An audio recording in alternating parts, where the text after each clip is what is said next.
भागलपुर में वंदे भारत एक्सप्रेस उद्घाटन के मौके पर केंद्रीय रेल राज्य मंत्री रवनीत सिंह बिट्टू ने राहुल गांधी को देश का सबसे बड़ा आतंकवादी बताया। उन्होंने अपने बयान में कहा कि अगर एजेंसी को किसी पर सबसे पहले कार्रवाई करनी चाहिए तो वह है राहुल गांधी। इनका नाम आतंकवादी के लिस्ट में पहले नंबर पर होना चाहिए। साथ ही केंद्रीय रेल राज्य मंत्री रवनीत सिंह बिट्टू ने एक सवाल के जवाब में लोकसभा में नेता प्रतिपक्ष राहुल गांधी को आड़े हाथ लेते हुए देश का सबसे बड़ा आतंकी बताया और कहा कि राहुल गांधी हिंदुस्तानी नहीं है बल्कि देश का नंबर 1 टेररिस्ट है। बता दें कि रवनीत सिंह बिट्टू बीच बीच में अप्रिय और विवादास्पद बयान देते रहे हैं, लेकिन इस बार उनके बिगड़े बोल से हंगामा मचा हुआ है। केंद्रीय मंत्री बिट्टू ने कहा कि राहुल गांधी ने सिखों को बांटने की कोशिश की है। सिख किसी पार्टी से जुड़ा नहीं है और यह चिंगारी लगाने की कोशिश है।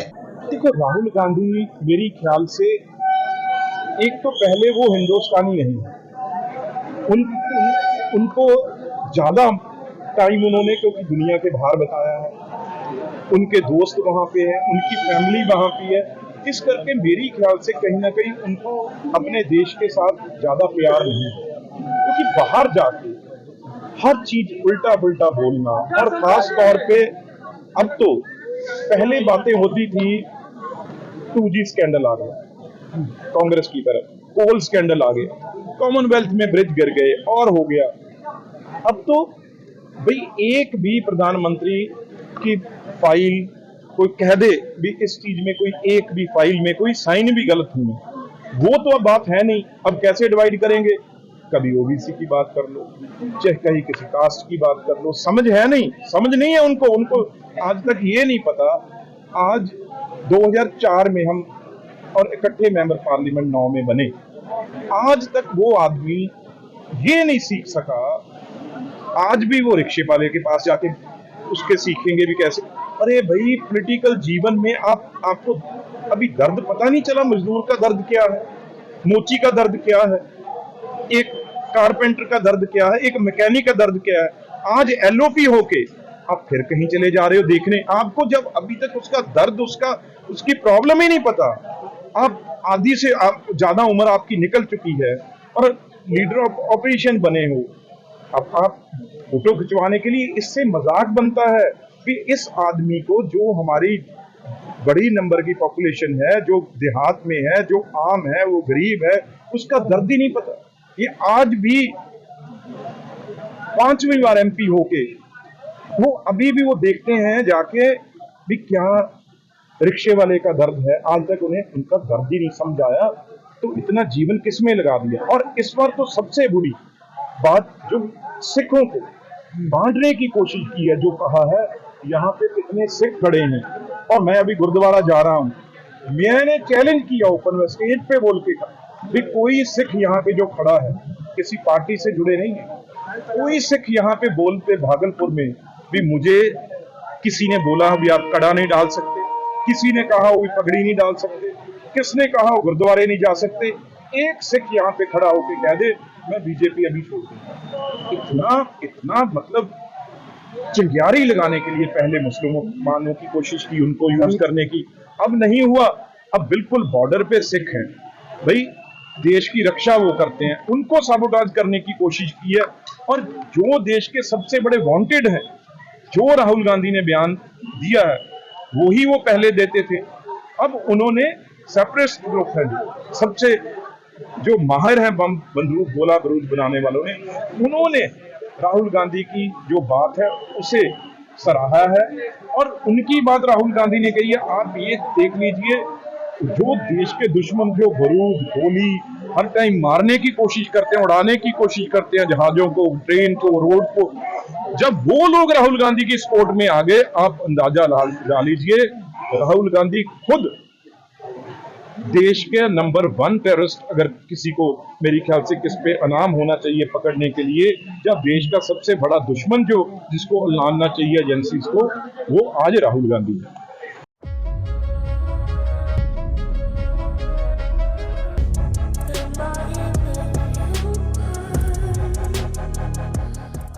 प्रधान प्रधानमंत्री नरेंद्र मोदी ने रविवार को एक साथ 6 वंदे भारत ट्रेनों को हरी झंडी दिखाई। बिहार में गया और भागलपुर जंक्शन से भी वंदे भारत को हावड़ा के लिए रवाना किया गया। पीएम मोदी ने ऑनलाइन माध्यम से ट्रेनों को हरी झंडी दिखाई। वहीं भागलपुर हावड़ा वंदे भारत एक्सप्रेस को भागलपुर स्टेशन पर रेल राज्य मंत्री रवनीत सिंह बिट्टू और सांसद अजय मंडल सहित रेलवे के वरीय अधिकारी और स्थानीय जनप्रतिनिधि ने हरी झंडी दिखाई। इधर वंदे भारत ट्रेन मिलने के बाद भागलपुर वासियों के लिए अब हावड़ा का सफर आसान हो गया है। बता दें कि सुबह 11:03 पर पीएम ने हरी झंडी दिखाया और 11:05 पर ट्रेन भागलपुर से रवाना हो गई। इस मौके पर प्रधानमंत्री ने वीडियो कॉन्फ्रेंसिंग के माध्यम से कहा कि आज एक साथ इतनी वंदे भारत ट्रेन शुरू होने जा रही है। एक समय था जब रेलवे आधुनिक सुविधाएं और ट्रेन कुछ राज्यों तक ही सीमित रह जाती थी, लेकिन अब सरकार की प्राथमिकता बदल गई है। वहीं वंदे भारत ट्रेन की शुरुआत होने से भागलपुर के लोगों में खुशी की लहर है। पहली बार इस ट्रेन से सफर कर रहे यात्रियों ने कहा कि अब हावड़ा जाने में परेशानी नहीं होगी। साथ ही यह ट्रेन काफी सुविधाजनक है। बता दें कि इस ट्रेन में आज छात्र छात्रा भी सफर कर रहे थे। छात्रों ने कहा कि हम पहली बार वंदे भारत से सफर कर रहे हैं।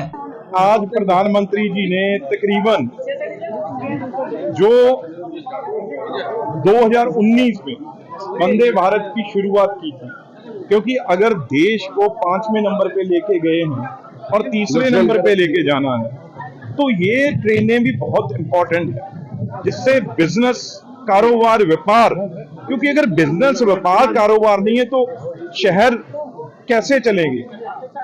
सबको नौकरियां, रोजगार कैसे मिलेगा? वो तो व्यापार के साथ मिलेगा।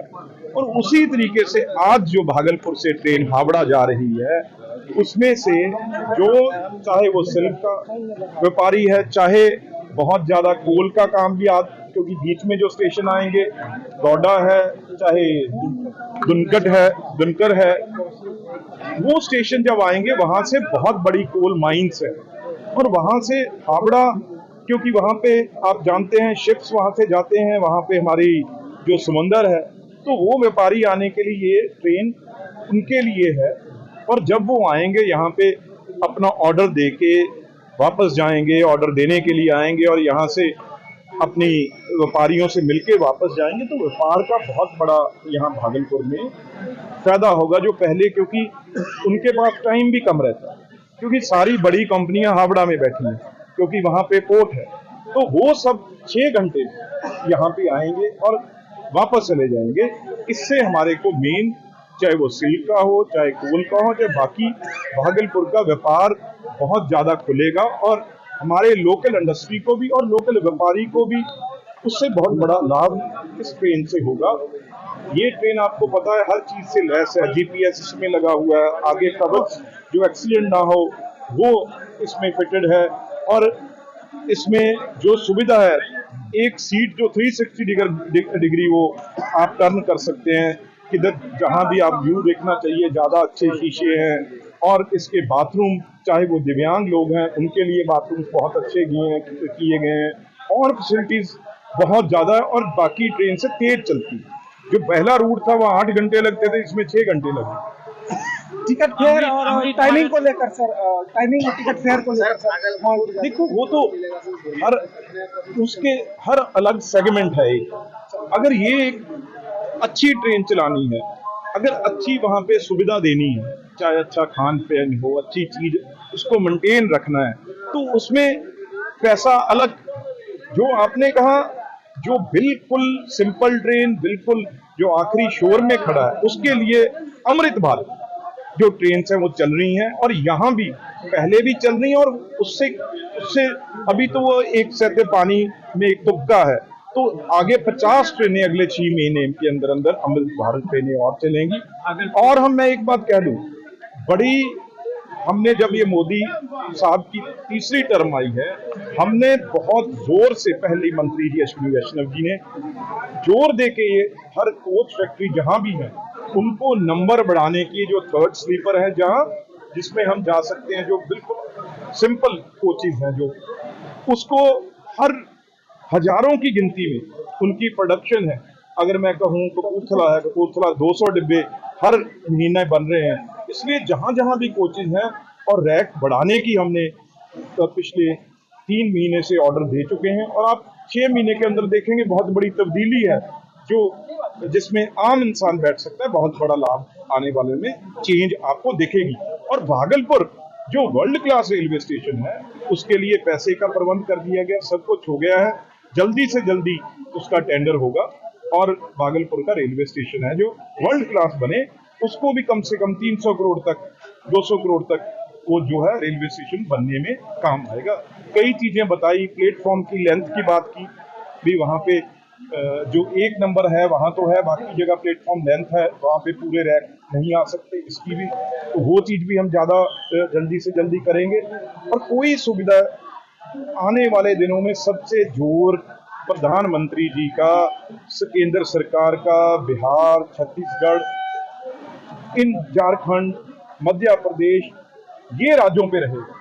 बहुत बड़ा फोकस इन राज्यों पे आने वाले दिनों में रहेगा और बहुत बड़ी चेंज है आप विद इन ईयर 1 साल में देखेंगे। राहुल गांधी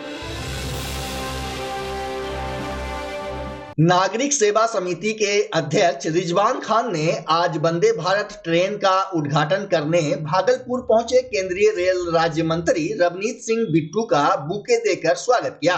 मौके पर रिजवान खान ने केंद्रीय रेल राज्य मंत्री से भागलपुर जंक्शन में रेल सुविधा बढ़ाने की मांग की, साथ ही 23 सूत्री मांग का ज्ञापन सौंपा। रिजवान खान ने रेल मंत्री से आग्रह करते हुए कहा कि हम पिछले 23 वर्षों से भागलपुर में रेल सुविधाओं को बढ़ाने की मांग को लेकर संघर्ष कर रहे हैं। वहीं मंत्री ने उनकी मांगों पर सहानुभूतिपूर्वक विचार करने का भरोसा दिलाया।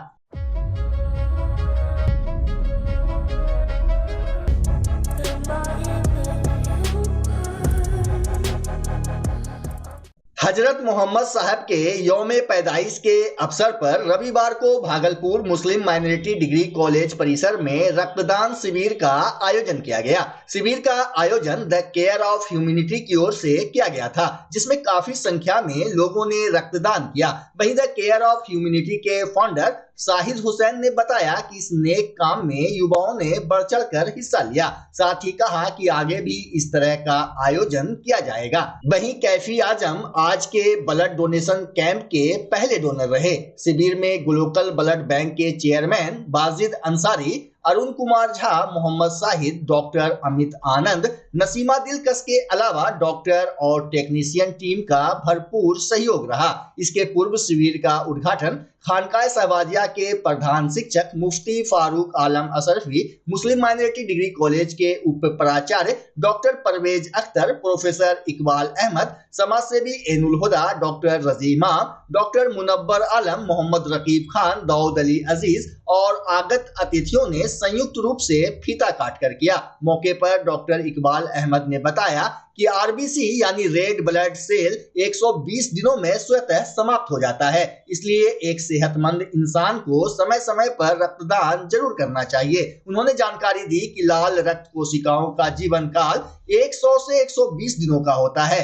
मानव शरीर में लाल रक्त कोशिकाएं एरिथ्रोपोएसिस नामक प्रक्रिया द्वारा बनती है और अपना 100 से 120 दिन का जीवन काल पूरा हो जाने पर ये कोशिकाएं स्प्लीन और लिवर द्वारा हमारी रक्त संचार प्रणाली से बाहर कर दी जाती है। इस प्रक्रिया को एरिप्टोसिस कहते हैं। इधर द केयर ऑफ ह्यूमैनिटी की ओर से लगाए गए ब्लड डोनेशन कैंप में काफी संख्या में रक्तदाताओं की उपस्थिति देखी गई। मौके पर मौलाना फारूक आलम अशरफी ने रक्तदाताओं का हौसला बढ़ाया। साथ ही उन्होंने अपने संबोधन में कहा कि रक्तदान से बढ़कर मानव सेवा का कोई दूसरा माध्यम नहीं है। मेरी यही अपील होगी, सबसे पहले तो जिन्होंने इस कैंप का इनेकाद किया है उन नौजवानों को, उन लोगों को मैं मुबारकबाद पेश करता हूं कि ये बहुत बड़ी सेवा और बहुत बड़ी खिदमत खल्क है जिसको उन्होंने अंजाम देने के लिए इस माह मुबारक में इस ब्लड कैंप का इंतज़ाम किया है। अल्लाह ताला उनकी खिदमत को कबूल फरमाए और तमाम लोगों से मैं यही अपील करूँगा जो सेहतमंद है कि वो बढ़ चढ़ कर इसमें हिस्सा लें, क्योंकि बज़ाहिर तो वो ब्लड देते हैं लेकिन हकीकत अगर देखा जाए तो वो किसी को एक ज़िंदगी देते हुए नज़र आते हैं। ज़ाहिरी तौर पर यकीनन मौत व हयात का मालिक अल्लाह ताला है, लेकिन ज़ाहिरी तौर पर जो चीज़ें ज़िंदगी के लिए ज़रूरी होती हैं उनमें एक बहुत बड़ी चीज़ ब्लड है, जिसे हम खून भी कहते हैं, यकीनन ये वक्त की अहम ज़रूरत है। मैं नौजवानों के लिए दुआ करता हूँ कि अल्लाह ताला इन्हें हर मैदान में कामयाबी और कामरानी अता फरमाए। और अल्लाह के रसूल सल्लल्लाहु अलैहि वसल्लम की आमद का ये मुबारक महीना माह रबीउल अव्वल है, इसमें इन्होंने इस प्रोग्राम को करके गोया अपनी मोहब्बत का और अपने एक लगाव का इजहार किया है कि हम यकीनन पैगम्बर इस्लाम सल्लल्लाहु अलैहि वसल्लम ने जो मेहनतें और कोशिशें और कौम को राह रास्त पर लाने के साथ साथ उन्हें सेहतमंद और तवाना रखने के लिए जो फार्मूले दिए हैं, उन फार्मूलों में से एक फार्मूले पर वो अमल करने की कोशिश करें। 2023 से हम लोग शुरुआत किए थे और 2023 में हम लोग पिछले 6 महीना से तैयारी कर रहे थे कि 12वीं शरीफ के मौके पे कुछ नया होना चाहिए। तो हम लोग के सारे साथी ने मिलकर ब्लड डोनेशन को लेकर एक लंबा अभियान चलाया, जो आज कहीं ना कहीं मुस्लिम युवाओं में एक जोश देखा जा रहा है कि ब्लड देने के लिए वो जागरूक हो रहे हैं।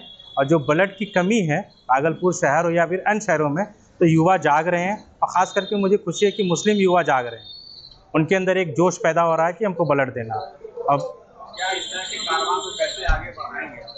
हम लोग सोचे हैं कि अब ये कैंप जो है हर 6 महीना में एक बार लगेगा, साल में 2 बार करने का कोशिश है हम लोगों का कि हम लोग करेंगे ताकि ज़्यादा से ज़्यादा ब्लड अवेलेबल हो और लोगों को जिनको ज़रूरत है उनको अवेलेबल हो जाए। समाज का कितना सहयोग है?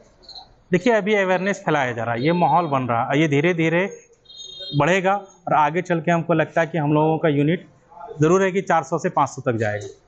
मैं अपील करना चाहता हूं आपके माध्यम से भागलपुर के युवाओं से और पूरे देश के युवाओं से कि रक्तदान के लिए आगे आए ज़्यादा से ज़्यादा, चूँकि एक्सीडेंट केस में खास करके पूरे देश में खास करके हमारे हिंदुस्तान में सबसे ज़्यादा ब्लड की कमी से जान जाता है। अगर ब्लड उपलब्ध रहे तो वो जान जो 10% एक्स्ट्रा जो जा रहा है वो बच सकता है।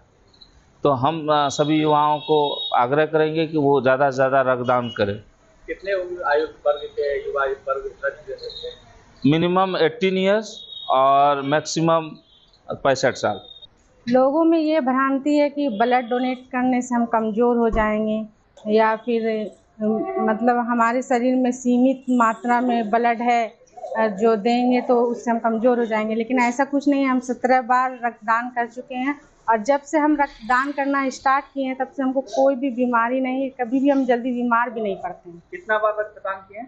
हम 17 बार रक्तदान कर चुके हैं। मेरा 30+ है। 30+ और 17 बार कितने दिनों में रक्तदान करते हैं? हर 4 महीने पे हम ब्लड डोनेट करते हैं और हम महिलाओं से खासकर आग्रह करना चाहते हैं कि वो ब्लड डोनेशन के लिए आगे आएँ, क्योंकि महिलाओं में ना बहुत जागरूकता कम है। देखिए, यहाँ पर इस मौके पर अभी हजरत ने जो फरमाया, बेशक खिदमत खल्क से बढ़ के दुनिया में कोई इबादत नहीं है, सेवा परमो धर्म। और आज ईद मिलादुन नबी के अजीम पाक मौका पर जिन लोगों ने इनेकाद किया है, उन तमाम लोगों को तहे दिल से उन लोगों का शुक्रिया अदा करने के साथ साथ उन लोगों के लिए दुआएं भी करते हैं कि अल्लाह रब्बुल इज़्ज़त उन लोगों को तौफीक दे जो इंसानियत की खिदमत के लिए इस तरह से पेश रहे। सबसे पहली चीज़ कि अगर लोगों के जहन में ये है कि ब्लड डोनेशन देने से कोई नुकसान होता है, तो हम ये बता दें, प्रोफेसर साहब यहाँ मौजूद हैं, ज़ूलॉजी के हैं, कि ब्लड डोनेशन देने से उसको बहुत, जो डोनेट करता है उसको कितना फ़ायदा वो नहीं समझ सकता।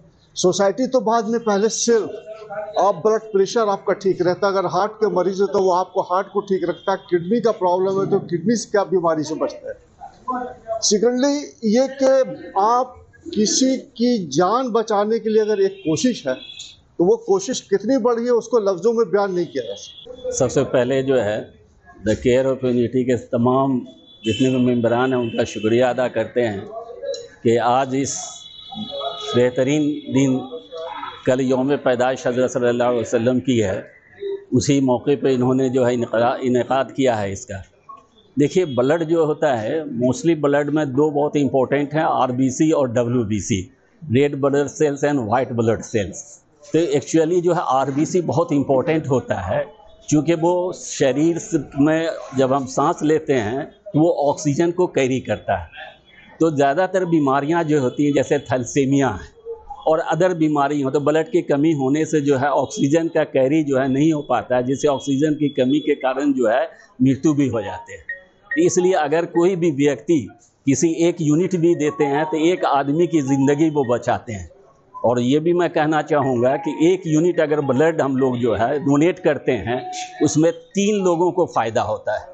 एक तो ऐसे लोग जो एक्सीडेंट हो, ये उन्हें आरबीसी की ज़रूरत पड़ती है, ख़ासकर थैलेसीमिया है या एक जो है सीडीए है, कंजेनाइटल डिस्ट्रोफिक एनीमिया, तो आरबीसी उसकी ज़रूरत पड़ती है। तो चूँकि थैलेसीमिया वाले पेशेंट, इन पेशेंट के आरबीसी कम हो जाती है।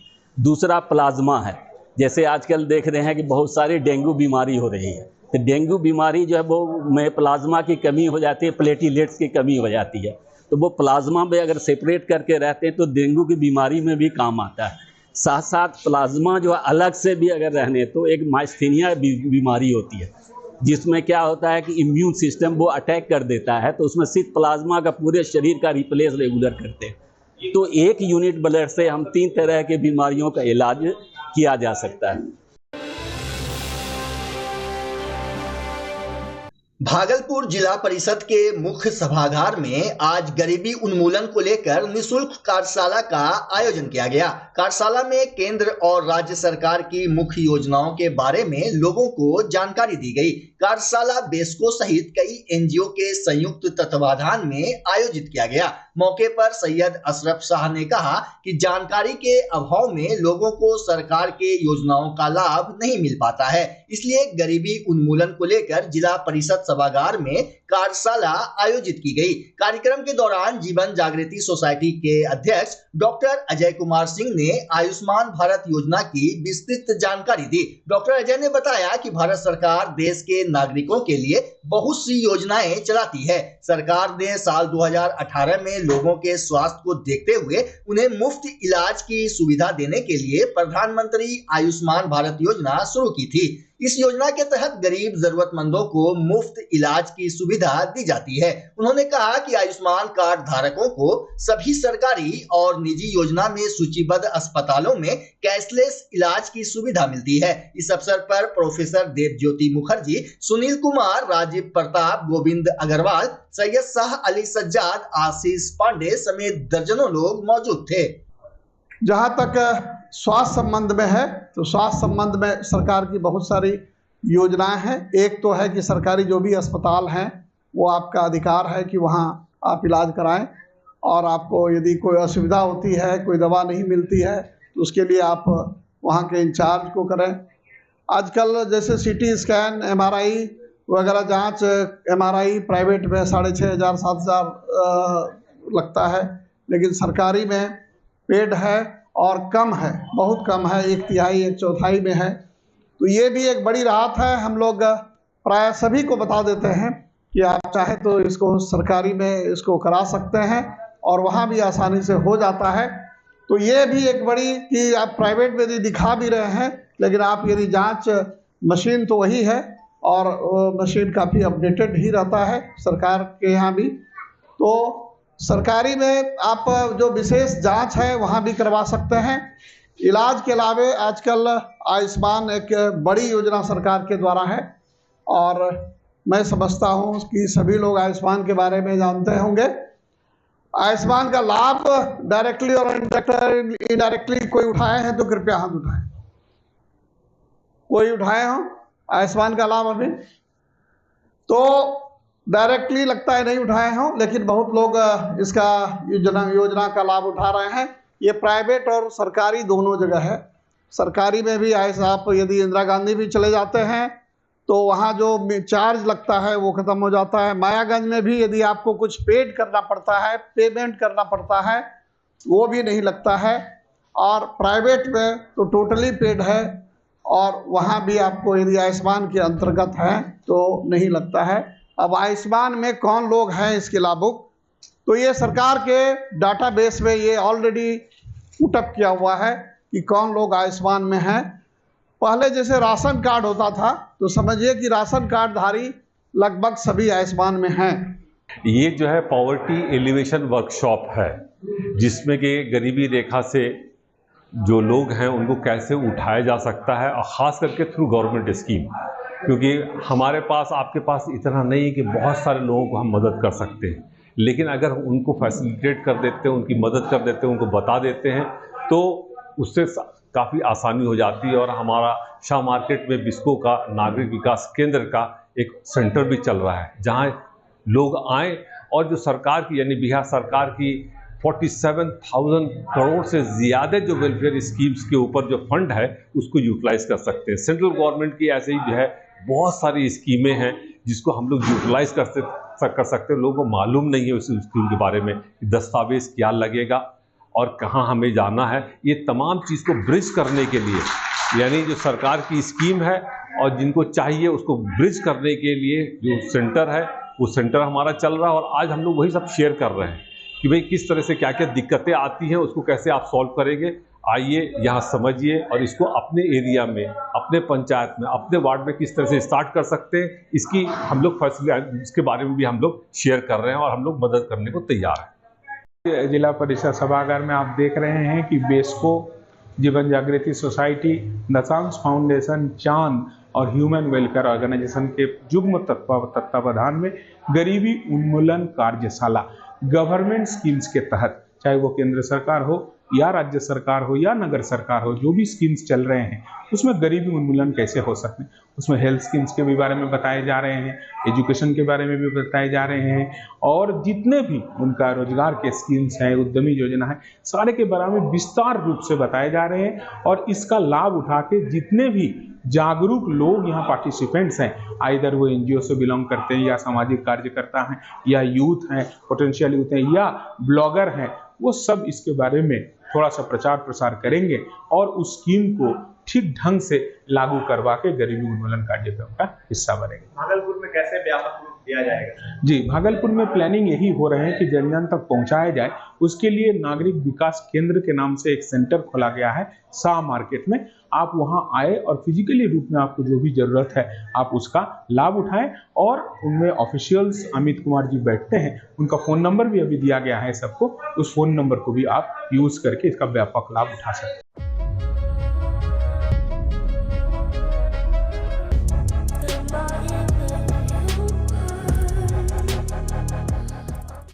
हजरत मोहम्मद साहब के जन्म दिवस पर सोमवार को भागलपुर में कई कार्यक्रम आयोजित होंगे। इस अवसर पर जिले भर में जुलूसे मोहम्मदी भी निकाला जाएगा, जिसको लेकर मुस्लिम मोहल्लों में तैयारी जोरों पर चल रही है। साथ ही मस्जिदों और खानकाहों में जलसा का आयोजन किया जाएगा। इधर 12 रबीउल अव्वल के मौके पर खानकाए सहबाजिया में रविवार को नातिया इनामी प्रतियोगिता आयोजित किया गया। मदरसा जामिया सहबाजिया के हेड शिक्षक मुफ्ती फारूक आलम असरफी ने बताया कि शाहजहानी मस्जिद में शहर के कई स्कूल और मदरसे के छात्र छात्राओं के बीच नातिया इनामी प्रतियोगिता का आयोजन किया गया, जिसमें मुरीदीन भी शामिल हुए। उन्होंने कहा कि इनामी प्रतियोगिता में भाग लेने वाले प्रतिभागियों को 5 ग्रुप में बांटा गया है। सफल होने वाले प्रतिभागियों को पुरस्कार से सम्मानित किया जाएगा। जश्न ईद मिलादुन नबी सल्लल्लाहु अलैहि वसल्लम के मौके पर स्कूल के तलबा और तालिबात का और मदरसे के तलबा का नातिया इनामी मुकाबला हुजूर मियाँ साहब की सरपरस्ती में हर साल मुनाकिद होता है। इस साल भी ये प्रोग्राम अपने नहायती तुज़को एहतशाम के साथ चल रहा है और इस साल तकरीबन 100 से ज़ायद तलबा तालिबात मुख्तलिफ स्कूल और मदरसों के इस प्रोग्राम में उन्होंने हिस्सा लिया है। यह प्रोग्राम जारी है। इंशाअल्लाह प्रोग्राम के अख्ताम पर हुजूर साहिब सज्जादा के हाथों से जो लोग जो तलबा और तालिबात अव्वल दुम सुम पोजीशन लाएंगे उनके दरमियान इनाम भी तकसीम किया जाएगा। मजमूई तौर से ये प्रोग्राम एक मिसाली प्रोग्राम है, जिसकी वजह से तलबा और तालिबात में स्कूल के नात पाक के पढ़ने, सुनने और सुनाने का जज्बा पैदा होता है। बच्चा जब जन्म लेता है तो कई बार बच्चा तुरंत नहीं रोता है, रोने में देर हो जाता है। ऐसे में बच्चा क्षतिग्रस्त हो जाता है और उसके बचने की संभावना कम हो जाती है। और यदि बचा तो भविष्य में उसमें विकलांगता की समस्या आती है, जिसे सीपी कहते हैं, जिसका कोई माकूल इलाज नहीं है और ज़िंदगी भर बच्चा विकलांगता से जूझ सकता है। ऐसे में पूरे संसार में कूलिंग थेरेपी का सहारा लिया जाता है। जन्म से ठीक 6 घंटा के अंदर यदि उसको कूलिंग थेरेपी दिया जाए तो उससे उसका सीपी की समस्या कम होती है और बचने की भी संभावना बढ़ती है। पहली बार बिहार झारखंड में आपके शहर के स्नेह नवजात शिशु बाल सेवा केंद्र में यह मशीन उपलब्ध है। कभी भी ऐसी बात हो कि बच्चा रोने में विलम्ब हो गया तो आप स्नेह नवजात शिशु बाल सेवा केंद्र में जरूर संपर्क करें।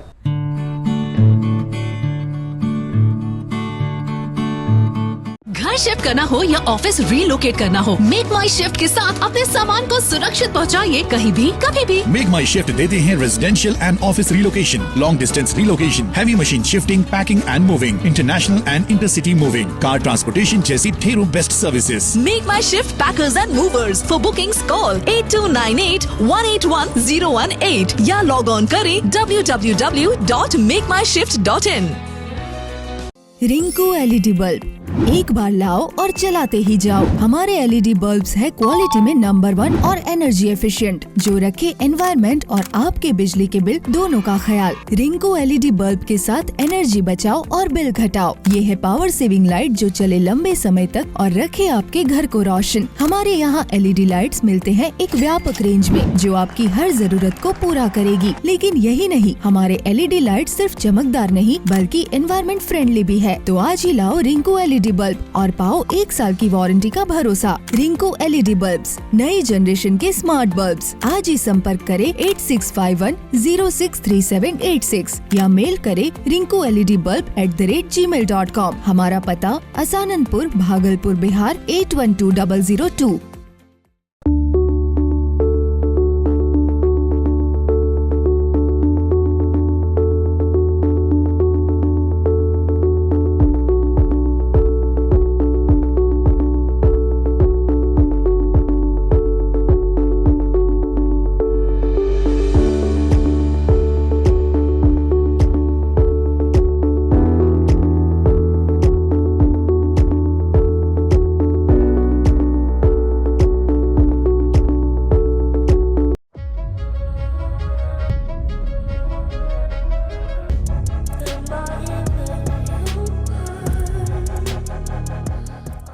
राष्ट्रीय सेवा योजना तिलका मांझी भागलपुर विश्वविद्यालय भागलपुर के 12 स्वयंसेवक सेविका ने क्षेत्रीय निदेशालय बिहार झारखंड राष्ट्रीय सेवा योजना द्वारा आयोजित पूर्व गणतंत्र दिवस शिविर में हिस्सा लिया। 14 सितंबर को पटना के मौलाना मजहरुल हक अरबी एवं फारसी विश्वविद्यालय में हुए चयन शिविर में 6 सेविका और 6 सेवक ने पूरे उत्साह के साथ प्रतिभाग किया। टीम का नेतृत्व टीएमयू के कार्यक्रम समन्वयक डॉक्टर राहुल कुमार और कार्यक्रम पदाधिकारी डॉक्टर हिमांशु शेखर ने किया।